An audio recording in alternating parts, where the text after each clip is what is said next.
国がそう呼ばれたのは Gintama is an action comedy anime taking place in a science fiction world where Earth is now inhabited by species from many other planets, who are known as a Manto.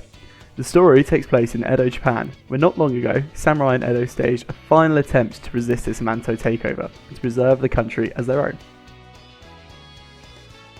Our main characters, which the show centres around, are Gintoki, a samurai from the bygone era, Shinpachi, a diligent boy just looking to restore his dojo, and Kagura, a really strong alien from space.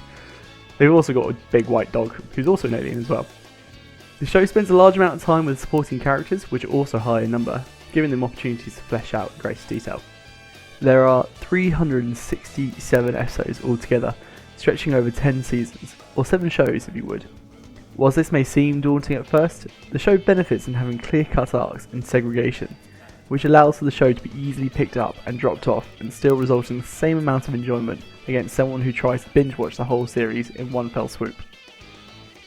This is the order that the series should be watched in. So I wanted to spend a little bit of time talking about my personal opinions on the show as well, and to me the show is simply hilarious. I've lost count of how many times the show has left me laughing out loud, but it's on the nose fun it pokes on popular culture like anime and video games. There's various references to One Piece and Dragon Quest and Dragon Ball Z and loads of other shows as well throughout the series. With its incredible delivery of jokes, it manages to turn the comedy genre on its head, with surprise twists and turns in just right places to make the funny situations even funnier. The show uses the straight man routine to perfection. I watch the show with subtitles as opposed to dub, and the Japanese voice cast execute every joke incredibly well, making these voices iconic to their roles and becoming irreplaceable. The show loves to break the fourth wall, many times mocking the show's creators, the animators, their own movies, and the real world. For Western viewers, there may be a couple of times where the jokes don't land, as some of these are directed towards Japanese celebrities or Japanese slang, which when translated into English doesn't really do much for those that didn't live in the country or know the language fluently. The show has the ability to switch from its light-hearted, hilarious predicaments to a more serious and plot-driven arc, coupled with characters you just can't help care about. Somehow, in a quick amount of time, a new arc will bring forward a brand new character, who somehow feels like they're someone you've known since the start of the show.